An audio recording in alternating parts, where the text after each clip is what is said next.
more than 100 years, ore has been lost.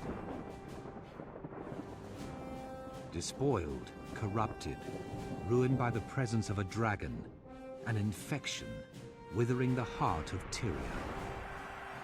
Fort Trinity symbolizes our determination. It stands as a mark of our unity against the dragons. From here, we will prevail. We will fight to rend the darkness with steel and flame, always looking toward the dawn. Our victory at Fort Trinity will show the world that we can strike against the dragons. When we are ready, we will prove that even in the Sanctum of Ore, they are not untouchable. We can reach the dragon's lair in the heart of Ore. We can assault Arar. We can destroy Zaitan before the dragon's infection claims us all. This battle is over. We can triumph. But the war has just begun.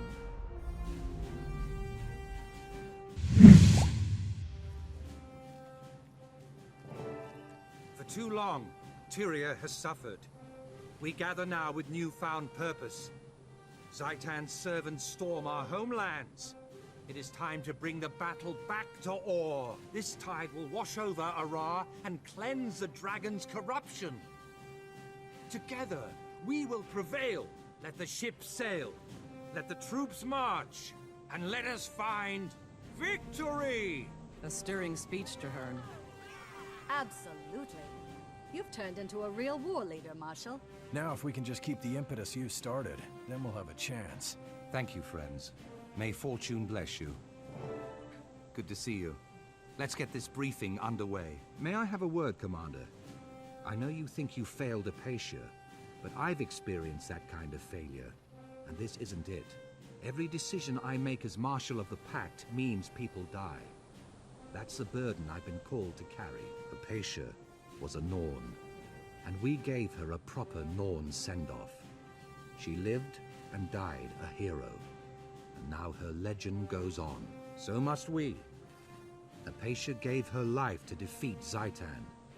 The best way to honor her is to see that task completed. There's someone I'd like you to meet. Sire, it's now safe to reveal yourself. Greetings, Marshal Traherne. As you've requested, I've come to honor my oath. Excellent. Let's speak with the commander and give you an assignment. Allow me to introduce the revered Sire Al-Rashid. No need. We are already acquainted. In the name of the Concordat of the Tetos houses, I greet you with respect. I'm glad to see you again, Sire. May your steps be relentless. As I mentioned, I have long owed Traherne. Now he has called upon me to honor my oath. Scouts have discovered a sixth temple in Ore, a lost shrine to a fallen god, hidden underwater in the Strait of Malediction. So we actually get a bit of bonus dialogue with Sire here. We can say, I have a question before we start, and a new option is available. Can you tell me anything more about the Crate Orb? We only get this, of course, because we did that mission with her. She says no more than you already know, except the Crate did not make it. They found it in the depths. Its power is an intriguing mystery, but we have more pressing concerns. Thanks, I'll meet you at the temple. Well, we're back! Caraflower having returned from her long trek up to Holbrack very recently, and we are finding ourselves back at the Straits of Devastation. Of course, that really cool little moment there where the Lagos Sire actually recognizes us, and we can ask her a little bit more about the Crate Orb. That idea that it will continue to be a mystery, well, yeah, it will. That's not the last we do see of it, obviously. We see that for now, it's going to be plugged in here at Fort Trinity, but who knows where the devs will take it in the future and what other hints we may find about the secrets as we go forwards. So unlike Bract, who decided to go for a northern assault, looking at the golems and the Order of Whispers, firing them in cannons across with the ships, how about we go a more direct naval route this time on the central invasion of Ore. So here we have a great many packed soldiers with us, and as you can see, a dynamic event has triggered utilizing these packed mega lasers. So there's this one here, which is very low. it's at, this is Mega Laser 2. Basically, what we got to do, and then there's Mega Laser number 3 over here, is defend the packed Mega Lasers from the Risen and stop them from getting blown up. Then, what we can do at Fort Trinity is fire them out into the waters. So check it out. There is actually a really big dangerous bone ship on the main assault from Fort Trinity. You guys may remember this thing actually out there. Well, Zaitan sent another one to us, and we're going to use our Mega Lasers to hit it. The funny thing is, back in 2012, I believe the Mega Lasers had really pretty cool animations firing away. But that kind of changed at some point over the years. I don't think you get to see them anymore, which is a real shame. I think it might have something to do with the Tequatl event, because the Mega Laser effect there kind of bugged and changed a few times over the years as well.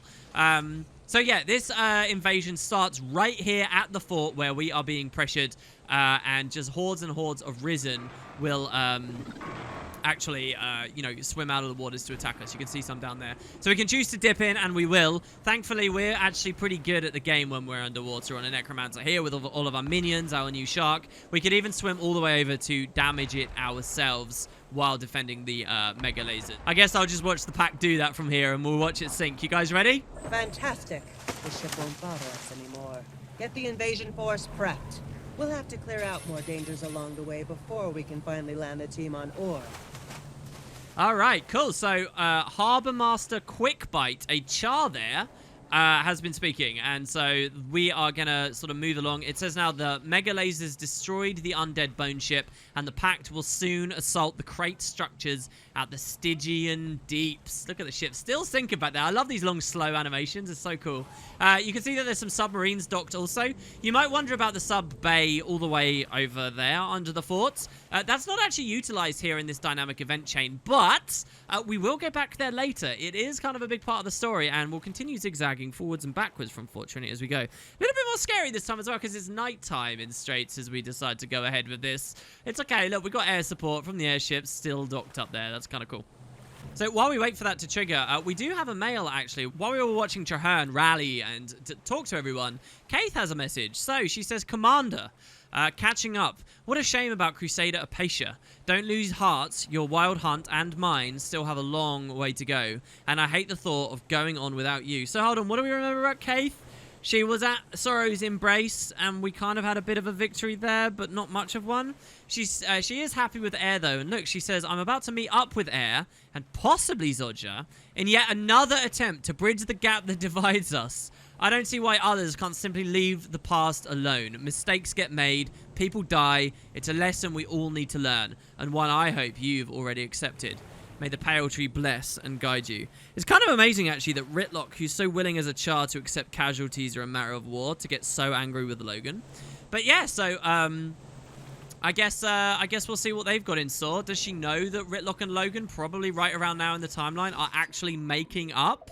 Well, we'll see. So yeah, let's swim down to Terzetto Bay, and you'll see that the event is updated here. The Pact are driving the crate from the Stygian Deeps, so we're going to swim along. The Stygian Deeps is such a cool sounding name as well, because like the Stygian Vale was a super dangerous area in a realm of death in the original, so I like to think of that as a part of, you know, outside Ore here. The Stygian Deeps, you guys have actually seen in a vista I threw up at the start of one of these videos, believe it or not. It's way out here with a ton of crates. Think about this. For many years, the crate may have had a deeps here, having fled from the deep sea dragon, perhaps, or something further away. Perfectly happy. Now, I know we feel quite close to the fort-ish right now, but in terms of lore, we're like way out in the middle of the ocean. And here is this is like the place I think of when I think of those crate short stories about all of the slaves and whatnot. And only for them to be here, build this here, and then Zaitan to rise right on their doorstep and corrupt them all. Kind of scary, right? So, yeah, I don't know where our NPCs are that are actually even helping us right now. It does say that there's a defense all the way over here, which maybe we need to help with. But they are speaking. So Scholar is saying there's one down, there's another, keep it down. We're basically just freeing people and destroying these crate harpoons, which is sort of siege. Where was she? Is she swimming over? Here you go. She's all the way over here. Let's go have a look at her. So those, I guess, would siege and attack our subs. Here behind us, you can see that there's a sub over there. I think they will actually swim forward, just like we saw before. In general, I want to keep up with the Scholar. Are they going to land and actually climb up on the deeps? Let's see. Pretty nice up here. Oh, she's not a Char. She's a Norn. The whole time she's been a Norn. Here we go. She's climbing up. Hello, Scholar. How are you feeling about how we did? So, look, we've established some packed turrets. It's kind of nice. It's such a small spit of land that the creative created here as well. Just of this tangled up wood and whatnot. Nowhere near the size of what we saw. They had a bit more inland. Tons of Whispers agents, Visuals, Crusaders. There's a Vista all the way up here, of course, which we can actually claim. I've lost the NPC again. Secure the structure. We need to make sure those Risen Crate don't come back. Careful. The Risen don't quit, and it won't be safe for long. Okay, certainly. That's fine. Including... Keep those Risen Crate out of here! So, Risen are attempting to reclaim the Deeps from the Pact. Losing this outpost will push the Pact all the way back to Fort Trinity. So we actually have to defend this. Otherwise, Zaitan will reclaim his foothold and he'll be able to get his bone ship forward. She says the Risen Crate have been driven out and we can keep pushing on towards ore. So far, so good. What happened here anyway? Well, my squad had busted these harpoons and drove the Risen back to Zaitan. That's what happened. And now what? Well, we'll hold this chunk of rock as long as we can. If we lose it, it will be impossible to get ships across the straits. Including moderation. She missed the first line there. That's interesting. The Risen are trying to drive us out. Help us deal with them. Well, we still can. So defend the turrets. Defend this little Deeps. And stop whatever the big assaults are and where they're coming from. So this can actually be really dangerous with a lot of players around because it can scale up massively. If you just stand up there, the crate will plunder and destroy their way through. Can you see all these allies we have? All these little shields. Each is a mission critical NPC, I think. And we want to make sure they're all alive. Look, we get Quaggin swimming around. Check it out. People from the village of Shushadu, maybe? That's so awesome. Look at this. There's a War Master with the 2 Quaggin assistants of the Vigil there as guards, and they're patrolling and swimming around in circles. So yeah, you can let these guys die and just defend up there, or you can preemptively swim out. And look at the number of players we've got here. There is no way that Zaitan is getting around this. We have got this place swarmed. And I love the thought, again, I mentioned this in the other episode, but, you know, swarming this one and this one at the same time. All right, I know, I sound like a broken record. Of course, at this point in the story, Caraflower is actually due to swim quite far up north to get to the temple. But I guess what we'll do is we'll continue this event along. We'll see how they can get to landfall on the other side, and then we'll go find the temple. Let's assume for now that we've cut off the northern assault because Bract helped out. Here we'll try and cut off the southern, the central assault, and then we'll maybe see about south finally at the end of the day. So what else we got? I mean, this is so good. I can't even find where the crate are at that are coming from us. It makes so much sense that Zaitan would only just have lots of crate bodies to deal with here. Here you can find Risen Quaggins. So these are actually really rare in the game. You don't find them in many places. But when you start getting to ore, you find a lot of them. Look at how sad and messed up they are. Listen, some of you guys might have watched my Final Fantasy X LP, where at the end, some of the mega bosses are these things called Dark Aeons. When you see Risen versions of stuff like Quaggin and Hylic and whatever, I always think of how that game did the Dark Aeons, because they're just like dark, scary reskins. Kind of cool. Here's a Risen Drake that is a champion too. Undoubtedly would do a ton of damage, but we've managed to slaughter that. By killing a level 80 champion, of course, we do get an exotic champ box, which opening up will reveal Bloodstone Dust for us. So remember, there's those 3 items for Ascended crafting once you hit 80. Dust coming from those champ bags. We will end up getting a lot of that. Also got some crafting materials and gear each time you open them, which we'll start looking at too. Now that we're 80, we're looking for that. Some of you guys did point out in the comments, I did make a little mistake in the previous video. When you kill a creature, the level of the gear that it drops is not dependent on its level, but your level. And I think only up to a certain cap, by the way, way back at release, but then they changed it so it would go all the way. For example, if you're level 80 and you go back to the starter maps, you can still get end game gear from killing stuff there and salvage stuff that is worth end game values. I think that was an update the devs did a bit later, but it's a thing that means it's kind of a part of Guild Wars 2's mantra, you know, respecting your time, allowing you to have fun in the way you want to have fun. And if that means you go back to the early maps, then fine. And that means that the player base stays spread out. Work. We can push further now. Watch for the landing craft. They'll need defending. Secure the area. We can't be caught napping if the Risen strike again. All right. Okay, cool. So landing parties? Risen have failed at reclaiming the Stygian deeps, and the Pact are planning the next stage of their assaults at ore. Great. What do we watch? Where from, though? Let's see what we've got, shall we? Coming all the way up here. That Quaggin said nice shell. That's kind of cool. So, looking around, is she still up here? Can we move along? So, you'll notice a vendor's actually appeared. This is a Karma merchant. This is a Quaggin. Quaggan hates crates, but Quaggan hates Risen Crate even more. Quaggans will protect this place from evil. So remember, we claim this. It's like an outpost. And we might actually want to stay to defend it. So you see, you get all this stuff now available. Costs a lot of karma because we're at the end of the game. Now, what you'll notice has happened here is there's no hearts. Back when the game released, hearts didn't give karma. These days they do. But the idea was hearts gave you access to vendors that sold stuff for karma, but it was doing the events that earned you the currency. But here, so you can see it costs a lot. Normally, only crew members get to see these, but seeing how you help generate the more interesting data points, you can have them, say the Asura here. The Stygian Spear. Quaggan makes the best weapons for the best battles.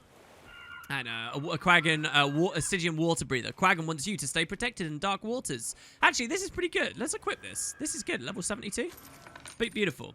All right, so yeah, with that, the march does go on, of course. Scholar Cratebane staying here, by the way. There's a minefield in the waters ahead, and if we don't clear it out, the packed landing craft will be destroyed. Where is it? Hurry! There's not much time. We can't communicate with the vessels now that they've launched. So, we need to swim ahead. And indeed, if you actually look, you can see that there's some kind of event going on. This one doesn't seem to chain together as well as the other one does at the north. Like, you can easily miss that it's continuing along. But check it out, the Strait of Sacrilege. We get closer to ore, and you start seeing their architecture around. So, more subs. Risen mines to be destroyed. 10 of them. We've already got 5. And the Risen will regroup to assault the deeps in 9 minutes. So, if we spend too long with this, an attack will form here, and we kind of got to do both at once. But luckily, we've broken so many mines so quickly, I think we're going to be done really quick.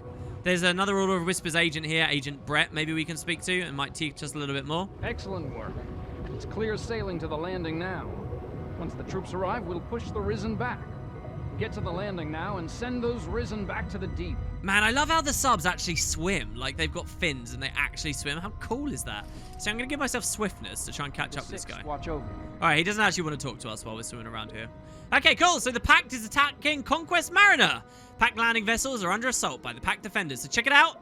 One final event right here, and we get to Ore. Another area now, far to the south in theory and lore. And look at that. The dark sun glowing over it. Gorgeous. All right. So, Risen Strength. We have landing craft to defend. Here they are. They will load people out. And much like before, it's our job. Oh, my God. And there's a dragon over here. Did you see the shadow of the dragon right there? Here at the Hunter's Table, we want to activate these waypoints and make sure that the beaches are clear. So, let's charge on up. You'll see all this debris and stuff out here as well. So Conquest Mariner. This debris is destructible, but realistically what we want is to get dynamic events to start pushing through, and we'll be able to go deeper in. So the Risen Strength is already very low. We've slaughtered our way through. Very well done. Got the fire and stuff. It feels so chaotic and scary when you finally get there. Grabbing the waypoint. This should be locked for now. Yeah, Conquest Mariner. Until the Risen are fully handled. But where might they be spawning from? Let's see. There's an Orion mine down there we can break. Oh, God, and it's sprayed poison all over us. Lovely. Over here, maybe we might see that Zaitan attacks from the south. Looks like maybe something's going on. And so you might be wondering about the Orion architecture at this point. These giant, massive circles. We saw a little bit of them on our vision of Ore before. Well, hold them in mind, because the game will slowly teach us a bit more about them. And they really do kind of define that Orion experience. I don't know. It seems everyone's killing them pretty well here. Caraflower's not even had to help that much right now. Really? What have we done? We've just managed to keep an eye out on the NPCs and what's going on, and while everyone else has managed to clear this stuff up. Look at how cool these look when they're docked. We can actually interact with them. Imagine if you could get inside. All right. No time to wait. Set up defenses and prepare for our assault. The Risen aren't going to be happy we've captured this beach. They'll do everything they can to drive us out again. Okay, says Crusader Arif, a Silvari who is a Valiant that has come to attack. And, well, there you go. I think that they probably will progress with another event now to go a little bit deeper. You can see these guys up here already lining up. Can you see this? The Arcanists, the Tacticians, they'll be getting ready. We do unlock new places to repair, obviously, if you died a lot and got damaged on the way in. You got a regular vendor for straight up general wares. A new karma vendor has become available. Hello. Yes? This is a Grawl karma vendor. What? Check this out. Oot, oot. The horrible undead are gone. Conquest Mariner is clean, but the battle is not over. More fighting still to come. So check it out. Look at how many of the lesser races are actually helping. Marksman Kamakek. Have you got anything for me, dudes? Kamakek War Paint. I like that idea. It's a ring, technically, like a trinket that you'd slot in the ring slot in your gear, but I like the idea that it is legit war paint. Most powerful paint. Powerful magic for powerful battle. Or maybe the idea is we paint our finger. A conquest short bow. Don't worry with this one. Just point and shoot. That comes from Kamaket. Oh, that's the ogre saying that as well. Protects your insides, he says. I love this Grawl gear. As its practical application. Always research really not. That's awesome. And so we can continue spending our karma, stacking ourselves up a bit there now. So, yeah, there you go. That's how this landing goes. Maybe not as intricate and detailed as the other one. I'd love to see what this looks like as the subs open up and release all of their troops, right? That could be so cool to see that perspective. But yeah, so we dealt with that. That's the second of the invasions. There's actually a POI right nearby. Let's grab that. So I kind of want to show that off on Caraflower. This is not the only one Caraflower will do, though, because once we have dealt with the Temple of the Forgotten Gods, hey, there's still that southern invasion to go for, right? So yeah, we broke our way through this. We can walk in. Oh, actually, that waypoint, that POI is a lot deeper. I'm not sure I want to go for that just yet. So yeah. All right, brilliant stuff. I'm going to head on over now to meet Sire at the Temple of Abaddon, and we will continue with the assault, the final assault onto Ore very shortly. See you guys there. Stop them from pushing us back to the water. Keep a sharp eye out. They'll come from every direction and they don't leave survivors. Masterful job. The Risen seem to be in retreat for the time being. Maybe they'll leave us alone long enough to shore up our defenses. We are the bulwark against evil. In the name of the Concordat, I greet you, Commander. The way ahead is dark and uncompromising. Exactly what I'd expect from the ancient temple of a dead god. The Risen, raise your weapon and fight! Look, the currents shift. The ocean's flow changes. These shrines and orbs must be how we gain entry.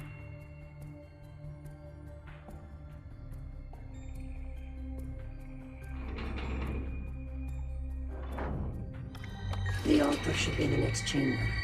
Be cautious. Something's wrong. We must be swift.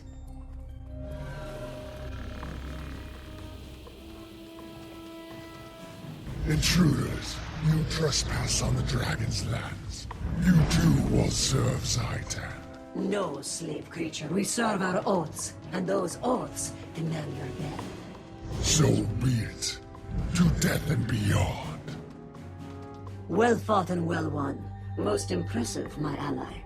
It was victory, but we still lost the artifact. True, but we've made a dragon no fear. That, Commander, is a victory to relish. Maybe we can still salvage this.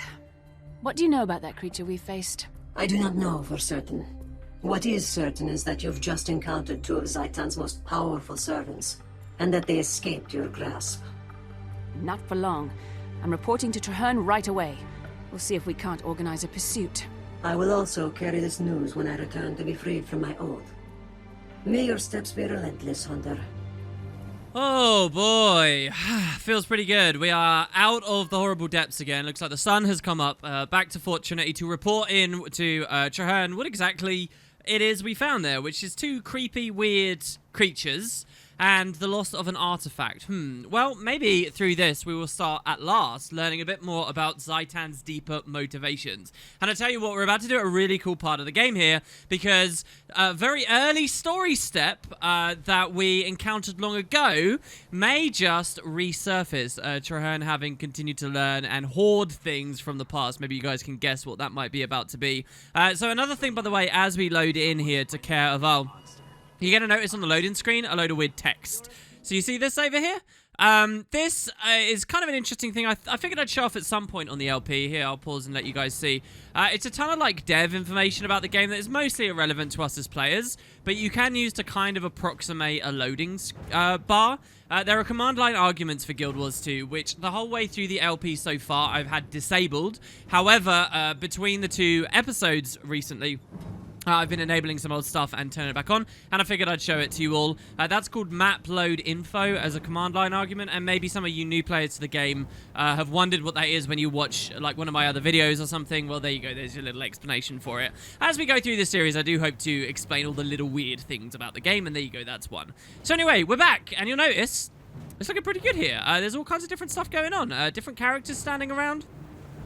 Just as busy as it was before, these guys practicing. You remember that there is the War Master, or the guy that we can trade the various weapons with. Wasn't it a Tengu Smith? But Traherne is standing with another captive audience, as always, and we can actually communicate. Excuse me, friends, but I must speak with the commander. I shall send for the rest of you soon. That's awesome, man. Look, we're so important and powerful and badass that we just immediately get everybody to bugger off. We're the big shot. I also like how the Order of Whispers TP out. That's great. Or stealth out.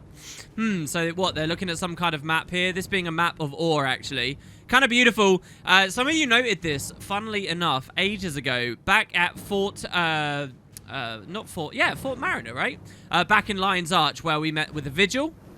The place here, the Vigil Center House, as it is now in future timeline area. Remember, we saw that map, and I pointed out, I think it was kind of another version of this. But yeah, this is the land of Ore. Look, this is the land bridge that connects Ore to the mainland, which we're ignoring. That's all the way down south here, the Scavenger's Causeway, many miles to the south. But this is the Scavenger's Causeway. This is the rest of Ore. Here you can see these markers and an arrow. This kind of represents traveling to the holy city of Ara.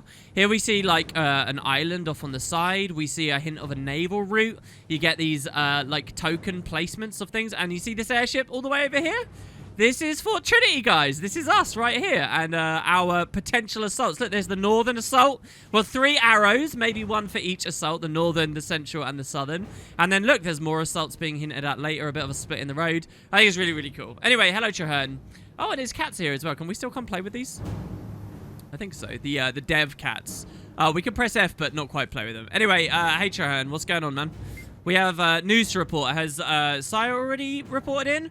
Oh, well, there you go. Saya has already reported in. I'd like to hear your account, however. I guess she's hiding again because it weirds people out to think that we're working alongside Lagos for some reason. We came up short, but we saw 2 remarkable creatures. And he says, yes, an eye and a mouth. Yeah, so let's be clear. What were they? Well, creepy, monstrous-looking undeady things. Why one is an eye and one is a mouth, we can't be sure. But remarkable indeed, you guys should recognize. Now, remember, in that very cryptic, strange vision of all that the Pale Tree gave us, well, we encountered an eye there. So what could that mean? Well, Traherne says, the eye concerns me more. It always precedes an attack by Zaitan's horde, so it must become our new priority. So, this is really interesting. I wish the game had shown this off a little bit better, a little bit earlier. You know, we saw various other things preceding attacks, like the scouts in Lion's Arch way back when. What if the scouts in Lion's Arch had been eyes as well, you know? And then that would have made a lot of sense here. What if we'd seen that, you know, way back at the attack on Gendaran Fields and the Ascalon settlement? Well, Traherne has seen it a few times. We've never. It's totally new for us. There is something exciting to be said for getting this late in the game and then still finding new types of dangerous undead, so I do credit it for that. Anyway, agreed. How do we go about finding and killing this eye, then? Well, I have 2 possible avenues, he says. So again, another choice here, guys. Carraflowers are going to have to make a decision. We get to either lure the eye in with irresistible baits, or we can comb its territory until we find it. Either way, once we locate it, we destroy it. It's an immediately, I don't like the combing the territory plan, because it sounds like if this precedes big attacks, how do we even know it has territory? Shall it be moving a lot based on where the attacks are going to be coming? So, and besides, it's uncharted, dangerous, spooky Deadlands out in all there. I know we've started to get a foot up there, but this just doesn't seem good to me. So I'm more interested in the ambush. Irresistible bait. Well, what is that? And here we go. So when we click it, this may make Carraflower smile. Traherne says, we have an enchanted Orion mirror that should draw the eye's attention. When it appears, we confront it and we kill it. How cool is this? So the mirror, guys, from way back when, our first visit to Orr with Karis and Tegwin. Oh, this kind of stuff comes up again and again and again. It's such a cohesive storyline if you make the right choices in Safari. This is awesome. Hell yeah, I know about that mirror. It sounds very promising. I'll do it. Very good, he says. I'll put together a squad and meet you at the blighted battleground. I've got some special allies waiting to join us. Special allies? Well, what could those be? It's already cool enough to see the payoff from the mirror coming back. Is something else going to pay off here? Well, I'll see all of you there. Brilliant. And there you go. That's the Temple of the Forgotten God completed. We now get a choice between 3 orbs. I love this kind of loot in the game, by the way, the orbs. These are like essentially the ultimate version of the pebbles from way back when. You start the pebble and it continues going up and up and up until finally you get the level 80 rare orbs. But with the way that the loot was gone, generally people don't use these very much anymore. Once upon a time, ruby orbs were utilized a lot. But yeah, I just like the icons and the flavor and the idea. I don't know. In many ways, I wish the MMO would kind of have a reset just to look at loot and stuff like this and give it use again. Anyway, I guess, and it is used in some high-end crafting we'll get to with the expansions later. I guess I'll pick up the ruby orb. We also get for free a ton of master's crafting supplies. So if we had needed to do that throughout the game, we could use those. Obviously, we haven't needed to. And even more just straight up loot.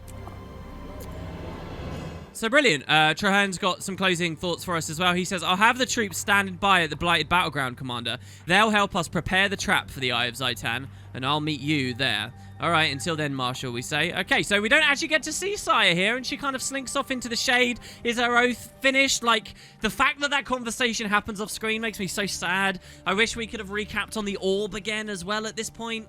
But oh well, I guess not. So, yeah, there you go. And we are now on to the next step. Through the Looking Glass. Which is totally a reference to something. And the reason I know that the name of this is a reference to something is because there's an episode of Lost called Through the Looking Glass as well, which is a really sad episode. It was the season 3 finale. So I don't know. It's probably some famous poet or novelist or something did something there. But yeah, so we continue on into the last saga, Victory or Death, until finally step 2. That's what Temple of the Forgotten God was. This was all just the opening. Now we are on to the Blighted Battleground. So the Blighted Battleground is down here. We've got a foothold up at the north. We've got a foothold here, but we haven't in this direction. So, through the Looking Glass, that means one final assault here. I'm going to start at this waypoint for Fort Trinity, and we're going to move on. One more opportunity for a ton of you guys, the community, to take this with me, and we're going to be going by land this time. We're going to see what bridges and whatnot the Pact have cobbled together as we go past this bivouac and some of the stuff that Bract saw, and into the lands themselves. Quite deep too. So this is it, guys. After this, we'll be mostly in Orr most of the time from now on. So yeah, I'll see you on the next one. For that, thanks very much for watching. Let's get going.